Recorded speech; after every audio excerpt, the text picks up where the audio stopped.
This NFL season has the makings to be the best playoffs that we have ever seen in the history of the league. I'm talking 11-win teams not even making the postseason, 12-win squads making it in by the hair of their chin. This is going to be an electric postseason with some of the best talent that we've ever seen in the AFC and NFC conference that is absolutely loaded. Ladies and gentlemen, my name is Caden Kubler, and I have my official NFL playoff predictions for you guys today. What a beautiful spot we are in, only a few weeks away from the kickoff of the NFL season. Obviously, our Philadelphia Eagles are the reigning defending NFL champions after stopping this three-peat from the Kansas City Chiefs. And boy, as I look across the NFL, you have some tough competition in both of the conferences. And ladies and gentlemen, I'm here to break it down for you guys today. Let's start in the NFC, a conference that I look across and I say, man, it is so tough to leave off a few of these teams. And I already know some fan bases are going to be in the comments upset with some of the decisions that I ultimately made and teams that I ultimately decided to leave off. But that's how it works. Only 7 teams can make it, and here we are. Let's start at the 7th seed in the NFC. Only 3 teams make the wild card, and with the last spot in the NFC, I'm going to have the Detroit Football Lions. I think they had a very eventful offseason, to be quite frank with you guys. Obviously, they lost Ben Johnson, their offensive coordinator. They also lost Aaron Glenn, their defensive coordinator, lost Frank Ragnow. I'm curious to see how this defense is going to look now that they are healthier. Of course, they get Aiden Hutchinson back, who had that gruesome leg injury last year. And by all reports, he's looking a lot better than he was last year, which is miraculous considering the type of injury that he had. But I'm excited to see this Lions team, considering that they ultimately came up short last year, a squad that won 15 games to go out in the second round after their first round bye to a rookie quarterback in Jaden Daniels, who is absolutely sensational. I know that this team won 15 games last year, and the reason that I have them winning 11 games is because, first of all, they're in, without a doubt, the toughest division in football with themselves, who won 15 games, the Vikings, who won 14 games last year, the Packers, who won 11 games, and then the Chicago Bears, obviously, who now have their offensive coordinator in Ben Johnson. Caleb Williams is now going to have the best opportunity that he's ever had with an upgraded offensive line, a better receiving core. This Bears team is going to be really good, but this is without a doubt the toughest division in football that you're looking at. So I have the Lions ultimately winning 11 games, barely sneaking into the postseason here with that 7th spot. With the 6th spot in the NFC, I have the Washington Commanders. Now, first of all, they've got to get this deal done with Terry McLaurin. No ifs, ands, or buts here. If he's not on the field for this season and they ultimately trade him, or he's holding out and he doesn't play, this Commanders team is not a legitimate Super Bowl threat. And I talked about this on my radio show, Caden Kubler Sports Radio. He needs to be out there for this team. One of the reasons that Jaden Daniels had so much success last year was because of the fact that Terry McLaurin was his number one weapon. Outside of Terry, who had 1,000 yards, it was Zach Ertz, who had over 600 yards, and then Olamide Zaccheaus, who had over 500 yards. I understand they got Deebo Samuel and Michael Gallup. You want those guys to be your number 2 and number 3 receivers. You do not want them to be your number 1 and number 2 receivers. Terry McLaurin has got to get re-signed by the Commanders. I think Jaden Daniels says to heck with that sophomore slump. He has another tremendous year. They go 12-5, grabbing that second wild card spot here in just a ridiculous NFC.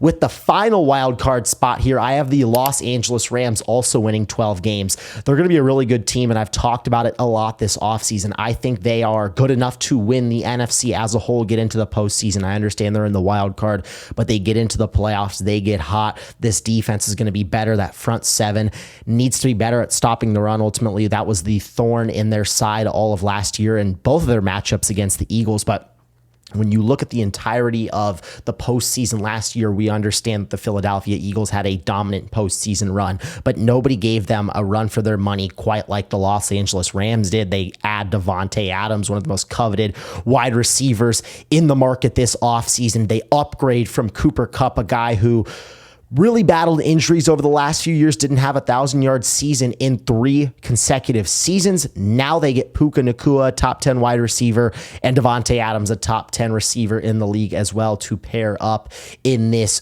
dynamic offense that is going to be really, really good this year. I think they just miss out on winning the NFC West. I have a little hot take as we get into our division winners here. Let's start with our first division winner in the NFC North, and that is going to be the Minnesota Vikings. Vikings, winning 11 games in a ridiculously tough division. Now, we understand that the Vikings won 14 games last year. The Lions won 15 games. I think they're going to slow down a lot more than what was last year. I think this Vikings team is going to still be really good, but I think they barely win this division with 11 wins. I'm expecting JJ McCarthy to have a really good season. I know everyone's like, well, he's not really that great of a quarterback, and if he's good, he's Brock Purdy at his ceiling. I completely disagree. Kevin O'Connell, we have to understand the greatness of Kevin O'Connell before we start to judge JJ McCarthy. Look at his time in Minnesota. It's been nothing but dominance at the quarterback position. Kirk Cousins thrived in the Kevin O'Connell system. You have guys like Jaron Hall, who threw for 400 yards in this system. And most recently, Sam Darnold, a guy who was a bust, has the best year of his entire career under Kevin O'Connell. And now you're telling me that JJ McCarthy, who was handpicked by KOC, can't go have another tremendous year that we saw with Sam Darnold, we saw with Jaron Hall, we saw with Kirk Cousins. I think JJ McCarthy can follow that up, and I don't think that's crazy to say whatsoever. So I'm really excited to see what JJ McCarthy can do, quite frankly, ladies and gentlemen. This is one of the best situations that any quarterback can just be plopped into. Oh, hey, here's probably the best receiver in football, Justin Jefferson, a borderline top 5 number 2 receiver in the NFL, and Jordan Addison. I would say TJ Hawkinson's a top 5 tight end. This is a tremendous offensive line now with Christian Darrisaw back in the mix. And I was talking about this offseason as well. How the heck did Brian Flores not get a head coaching job? He's unbelievable. This defense is always really good. He always has them tuned up and ready to go. This Vikings team is so talented. It really just comes down to, can JJ McCarthy be a hit? You don't need him to be Patrick Mahomes. You don't need him to be Joe Burrow. You need him to be Sam Darnold. And I think he can be better than Sam Darnold, quite frankly. So I'm really excited to see what this Vikings team could do. I know this is maybe not what people were expecting when you looked at the NFC North, but this division is just so tough with 4 legitimate playoff teams. So I have the Vikings grabbing that first division bid at the number 4 spot. At the number 3 spot, I have the reigning defending Super Bowl champs. No Super Bowl slump in sight from the Philadelphia Eagles. This is not a team you want to be giving motivation to at this time of the year, and seemingly every single NFL fan has done it when it's come to the Jalen Hurts chatter that we've seen this offseason. Oh, he's not a top 10 quarterback. If they didn't have Saquon Barkley, they wouldn't have won the Super Bowl. Well, it's like, obviously, but that doesn't discredit what Jalen Hurts has done, but seemingly everybody wants to use that as a flaw or a knock against Jalen Hurts, which is ridiculous. But everybody has gone against Jalen Hurts this offseason, and this is not the team that you want to be giving motivation to. All I've seen from A.J. Brown this offseason is about how that Super Bowl ring and that Super Bowl win didn't satisfy anything, and that should terrify the rest of the NFL, in my opinion. Jalen Hurts has all of this motivation now, has this chip on his shoulder that everyone's been talking about. A.J. Brown, same exact thing. Saquon Barkley had a historic running back season last year. Why can't he do the exact same thing with a tremendous offensive line? Hopefully Landon Dickerson is not out for the entirety of the year, but that injury does look scary. But I'm not expecting a slump by any means from this Philadelphia team. I still think they are one of the best in the NFL, and I think they should be the favorite to win it all. And I have them coming in at number 3. And number 2, I have our NFC South winner. We're getting into some maybe hot take territory. If you look at the Buccaneers' schedule this year, and yes, cat's out of the bag, I have them winning the NFC South. Look at their schedule. It is so cupcake. They added Hassan Reddick this offseason to try and help out this defense. That was the weaker part of the team. I know they lost in the first round last year. I think the Buccaneers might have the best offense in football. They were top 5 in nearly every single metric: points per game, yards per game, rushing yards per game, passing yards per game, you name it. This Buccaneers offense was tremendous. And now they add a Emeka Egbuka this offseason, who is going to be their starting number 3 receiver, it looks like. I mean, this offense is disgusting. You get Chris Godwin now, who's going to be healthy, who was injured all of last year, and this offense was already so productive. Mike Evans had that hamstring injury that he was battling, and this offense was still top 5. Like, they're going to get both of those guys back, and now they're going to get a Emeka Egbuka, who in my opinion is a dark horse offensive rookie of the year candidate. This offense is going to be unstoppable. Bucky Irving in the mix. This is going to be nasty. And I think this Buccaneers team is going to lean into what their identity is, and that is scoring the heck out of the football. I think they win 13 games and grab the number 2 seed in the NFC here. With the number 1 overall seed in the NFC, I have the San Francisco 49ers. This may be a huge surprise. I know everybody just gasped, and you all are running to my comments right now. Hear me out for a second. this was one of the most historically banged up teams that we've seen last year, with the likes of Brandon Ayuk tearing his ACL, and he won't come back probably. It's being reported till week 6. Christian McCaffrey gets injured and virtually misses the entirety of the year. Ricky Pearsall, their first round wide receiver, gets shot in the chest. Deebo Samuel had pneumonia at the beginning of the season. Trent Williams missed a little bit of time. Brock Purdy was dealing, I think, with like a shoulder injury. George Kittle got hurt. You look at everybody on the defensive side of the ball. I mean, this team could not catch a break last year. And everybody's jumped off the bandwagon. Everybody's like, oh, you cannot pay Brock Purdy. You can't pay Brock Purdy. This dude was a top 5 MVP candidate 2 years ago and got the San Francisco 49ers into overtime and nearly beat Patrick Mahomes. Are you kidding me? Don't pay Brock Purdy? That's a foolish statement from anybody that's saying that. I think he's going to go out there and prove a lot of people wrong. Now you have the 49ers who are completely healthy. Look at this offense. CMC's back in the mix. You still got Brock Purdy. I understand Ayuk is going to come on a little later, but Ricky Pearsall really was putting together some good tape in that back half of the year. Juwan Jennings, Mr. Third and Juwan, he was unbelievable last year. He had like a 300-plus yard receiving game or something like that.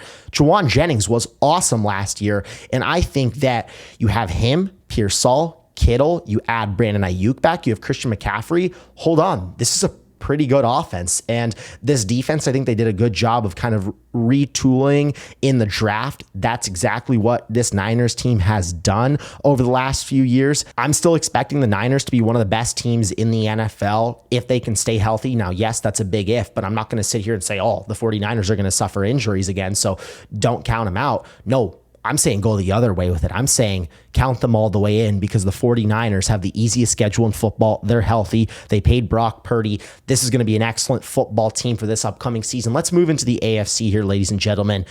I mean, you just talk about the quarterback talent in the AFC. I can't get over it. Josh Allen, Mr. MVP. Lamar Jackson, 2-time MVP. Patrick Mahomes, who's already a top 3 quarterback in NFL history. CJ Stroud, who's one of 6 quarterbacks in the history of the league that has won a playoff game in each of his first 2 starts, in each of his first 2 seasons.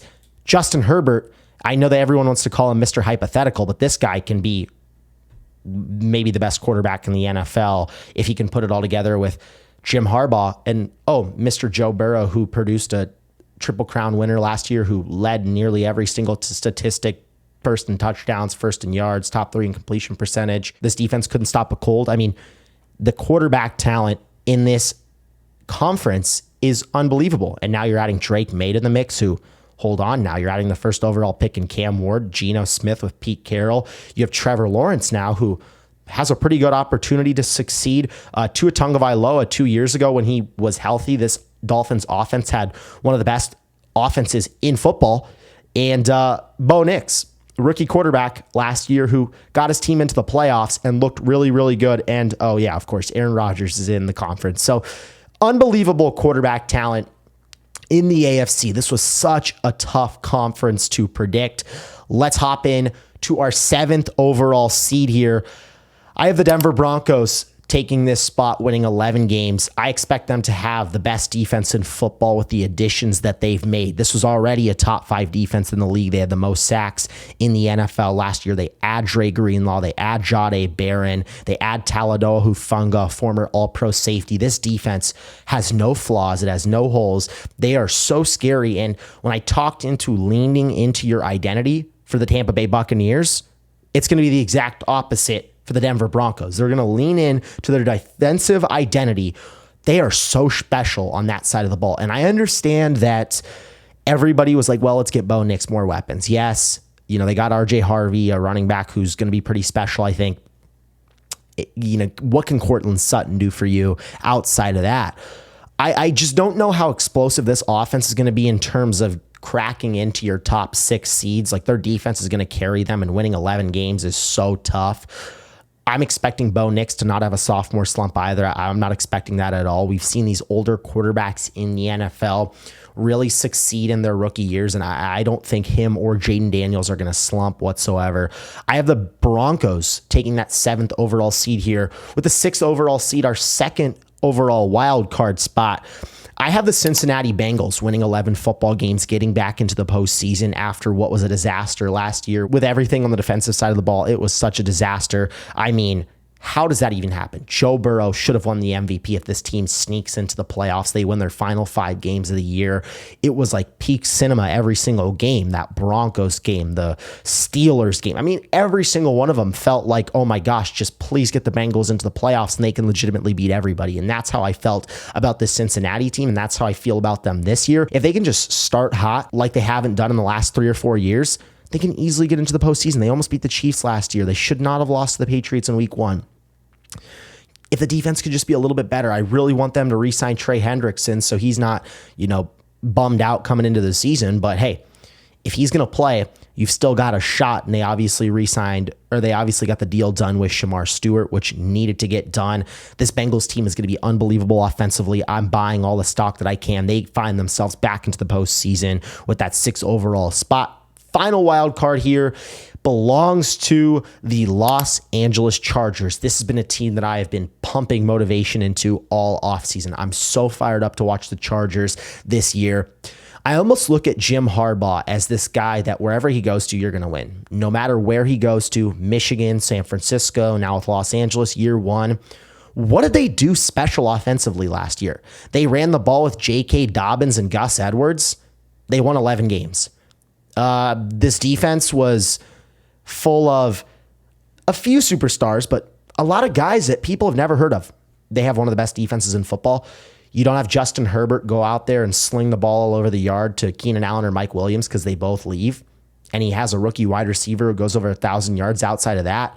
They don't do anything dynamic offensively. Oh, they win 11 games.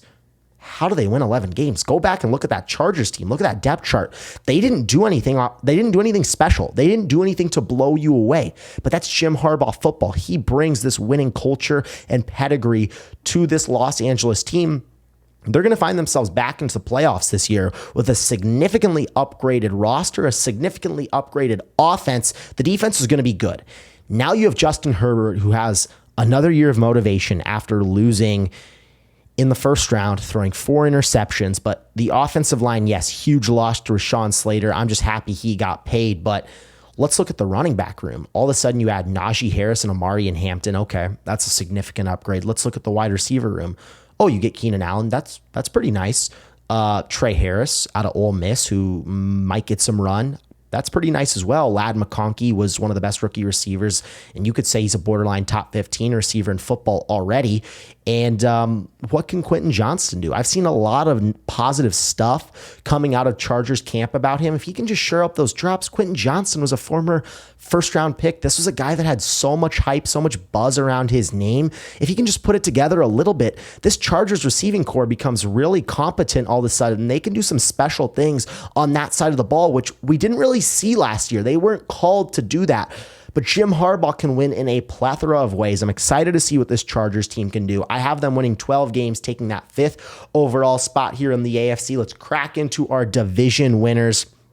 I would say one of the teams that I'm the most excited about for this upcoming year is the Houston Texans. I think they're going to be so special. I think they're going to win 12 games. I think they're easily going to win the AFC South. They've quietly, under DeMeco Ryans, built one of the best defenses in the NFL. This young secondary, I know they just lost C.J. Gardner-Johnson.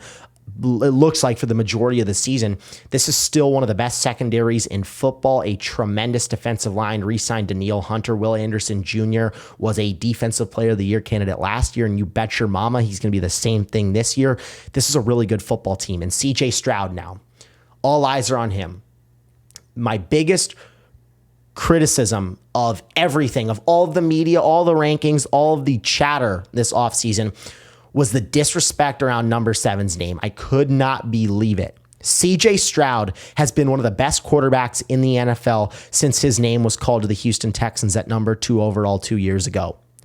And I will stand firm on that statement. One of 6 quarterbacks in the NFL that's won a playoff game in each of his first 2 seasons. We haven't really seen that much in the NFL, but number 7 has done so. Look at what happened in Houston last year. The offensive line was one of the worst in football. The receiving core, everybody got injured. CJ Stroud still willed this team to the playoffs and won a playoff game. That's unbelievable stuff right there. Now this offensive line is a lot better. The receiving core is so much better. And that means number 7 is going to thrive in year 3. I'm not buying any of that sophomore slump stuff. Heck no. CJ Stroud's going to come into this junior year and light it up. It's going to be scorched earth for the NFL. This is a team outside of the top 3 teams that I'm going to list, and everybody knows who I'm going to give the top 3 bids to. Bills, Chiefs, Ravens. I'll tell you the order here in a second. But if you're going to have a team that's going to throw their hat in the ring into one of those really predominant Super Bowl threats, it's going to be the Houston Texans. I'm telling you that right now. They win 12 games. They grab that first playoff bid in terms of our division winners winning the AFC South. Let's go to our AFC North winner here. I have the Baltimore Ravens, by no surprise, winning this division. They win 12 football games here. They're going to be awesome. They're going to be dynamic. Everything they did last year, you can go ahead and replicate that. No, they added Jair Alexander. This is going to be a fun team. They added DeAndre Hopkins this offseason as well. I'm excited to see what Baltimore can do offensively. I know it's all eyes on Lamar Jackson. Everyone wants to continue to move the goalposts back. I would say the other thing that frustrated me or that I disagreed with the most this offseason was the banter and chatter around Lamar Jackson this offseason. This guy can never get it done. In my head, I'm looking at his resume for what he's done at his age. He only needs 1 Super Bowl, and he's a top 10 quarterback in NFL history. The amount of playoff wins, the amount of stats that he has right now, the amount of wins that he has in terms of how many years he's been in the NFL, 2 MVPs, one of the most dynamic runners of the football, if not the most dynamic runner at the quarterback position that we've ever seen in football. Lamar Jackson only needs 1, and he's a top 10 quarterback in NFL history. Give me the Ravens to grab that 3 seed here. With the 2 seed, I have the big bad wolf. That is the Kansas City Chiefs, ladies and gentlemen. I don't think anyone's going to stop Patrick Mahomes this year. I really don't. I look at this as a situation where everybody talked about Patty Mahomes this offseason, bad-mouthed him. Oh, Mahomes stinks. Oh, the dad bod. They didn't three-peat. Are you kidding me? They almost made NFL history this past year. And yes, they got the brakes blown off in the Super Bowl. They added Josh Simmons, though, who I think is really going to help out this offensive line. The receiving core is going to be so much better. Xavier Worthy was the guy last year, I would say, considering the injuries they had with Hollywood and Rashi. He had his best game in the Super Bowl. He's now coming into year 2. Rashee Rice is probably going to serve a 2 to 4 game suspension. They haven't figured out the exact details on that yet. He'll come back and he'll be a tremendous receiver. He'll be the best receiver on this team. Then you have Hollywood Brown, who didn't play at all last regular season and was just trying to build that connection, that cohesiveness in the postseason. He was playing catch up almost. Now everyone's healthy. We all know it's the Travis Kelce last dance. This is still one of the best defenses in football. Re-signed George Karlaftis. I don't think anyone stops the Kansas City Chiefs this year, ladies and gentlemen, and it horrifies me to say that, but that's the greatness of number 15. That's the greatness of Andy Reid, and it's the last dance. It's going to be poetic, but that's exactly what the Chiefs do. That's exactly what they've done in the Mahomes era, in the Andy Reid era. Nobody's going to stop them. This offense is going to be way better. I wouldn't be surprised if Mahomes won the MVP, to be quite honest with you. I think the offense will be that much better. Everyone's been saying, oh, they don't throw the ball anymore. Mahomes' stats aren't that good. They want to win football games. Don't be surprised if they go out there and go scorched earth on the league and Mahomes torches everyone. I would say there's no other team that could benefit more outside of the Chiefs than the Buffalo Bills from getting the number 1 overall seed in the AFC.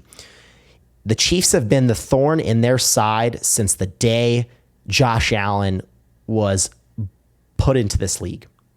He can't get over the hump against the Kansas City Chiefs, and he's been Herculean in the games against him. He's been Herculean in the postseason in general. But Josh Allen has yet to get that signature playoff win against Mahomes that everyone wants to call it. I understand that. But I think the Bills, they have an easier schedule. I think Keon Coleman takes a big year 2 leap. Josh Palmer, a guy that I'm really excited for in this Bills offense. I think he's going to be really good. And hopefully they pay James Cook so everything's good there. He was so dynamic for them last year. They added Joey Bosa. This Bills team is going to be really good, really fun to watch. Sean McDermott always has this defense. It's one of the best in football.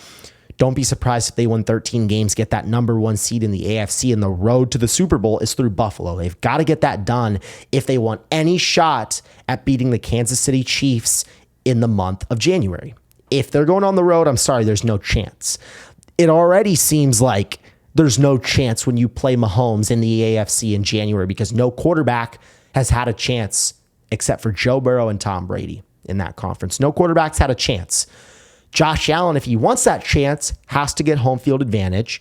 And compare and contrast the two schedules between the Bills and Chiefs. This Chiefs schedule is tough. They're still going to win a lot of football games as long as they get in the dance. Doesn't matter how. Stylistically, it doesn't matter how they play. Doesn't matter if they go on the road. Doesn't matter if Mahomes is out there playing blindfolded, it seems like. It seems like he's that good. And I think the Kansas City Chiefs and Buffalo Bills are the two teams to watch to try and get that number one overall seed in the AFC. But ultimately, I have the Buffalo Bills grabbing that division. Ladies and gentlemen, this is going to be an unbelievable postseason. I mean, unbelievable. I feel so bad that I left out the Packers from this list because they are such a good football team, and I think they can win 13 games this year. I really think the Miami Dolphins are going to shock a lot of people this year with Tua healthy. The New England Patriots, they're favored in 11 games. It feels like they're going to be a really fun team to watch. Chicago Bears, with all the additions they made. This is just a tough NFL playoffs to predict, ladies and gentlemen. There are no surefire teams in the wild card round, it seems like. Felt like the Bengals were surefire last year and they didn't make it. Oh, yeah, felt like the 49ers were surefire last year for making the Super Bowl and they didn't make it. So it'll be fun to see what teams don't make it that were supposed to make it, because every single year, the exact numbers that 50% of the teams that were in the postseason before make it again. And so you have roughly 50% of new teams that are in the playoffs. Cannot wait for football. We're only a few weeks away. We're counting down the days. We got college football in a little over a week. But ladies and gentlemen, for the coverage of all of your sports, all of your football in specific, Caden's Corner's got it all for you guys. Thank you so much for watching. See ya.